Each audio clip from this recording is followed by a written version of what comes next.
All right, let's jump right in. I want you to imagine a classroom where the lesson plan isn't set in stone weeks ahead of time. Instead, it actually grows, it evolves, moment by moment, right out of a child's own curiosity. Seriously, what if a simple question about a spider web on the playground could launch a whole month-long investigation into engineering, biology, and art? Well, that's exactly what we're exploring today, this powerful idea of emergent learning.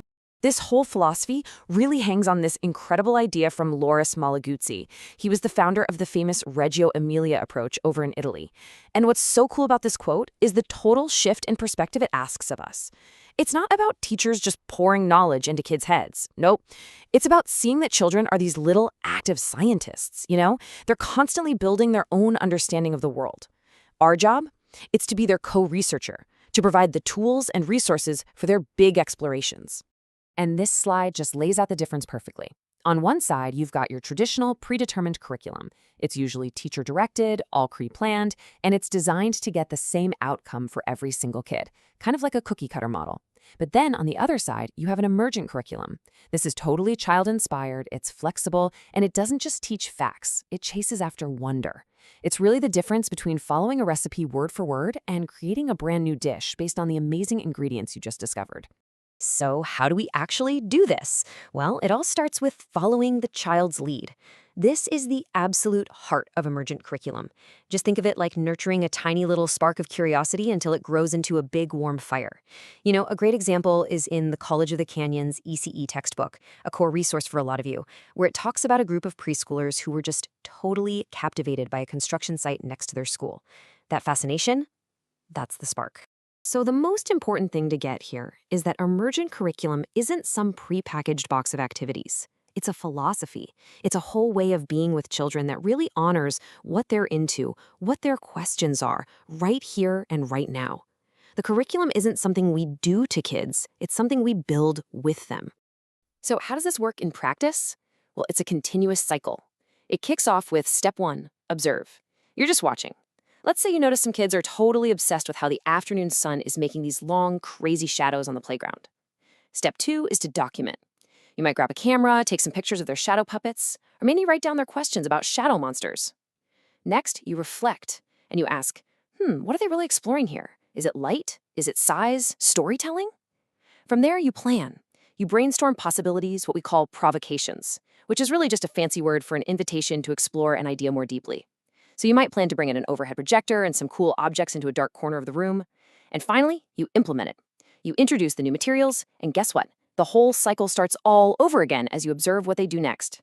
It's a living, breathing process. Okay, so if emergent curriculum is the process of following that spark, then the project approach is the structure that turns that spark into a full-blown investigation. It's what gives that fleeting curiosity some really deep roots, transforming it from just a passing interest into a rich, in-depth exploration. Now, a project here isn't just a one-day art activity that we send home. We're talking about a long-term, deep dive into a real-world topic. It could last for weeks, even months. It's all about going way beyond the surface level and letting children become genuine experts on something. And this whole investigation happens in 3 clear phases. In phase 1, the beginning, we brainstorm. So for that construction site, what do we already know? What do we want to find out? The teacher's role here is to be a facilitator, helping the kids get their ideas out and carefully writing down all their questions. In phase 2, the developing phase, this is where the real work happens. They build, they experiment, maybe they even take a field trip. Now the teacher's role shifts. They become a resource provider, a co-researcher finding books, maybe helping set up an interview with an actual builder, all while guiding the work without taking over. Finally, phase 3 is all about concluding. They share what they've learned. Here, the teacher is a collaborator, helping the kids figure out the best way to show off their new expertise. Maybe it's a museum exhibit for other classes, or a huge detailed model to show their families. Okay, so we have the process, that's emergent curriculum, and we have the structure, the project approach. But what's the philosophy that holds it all together? What's the fundamental belief that makes all of this even possible? Well, for that, we have to look back to the Reggio Emilia approach. This is it. This is the absolute core. The entire Reggio Emilia philosophy is built on this deep, profound trust in children. It's what they call the image of the child. Instead of seeing kids as empty and needing to be filled up with information, we see them as rich with potential, as strong, powerful, and competent right from birth. And believing that, well, that changes everything about how we teach.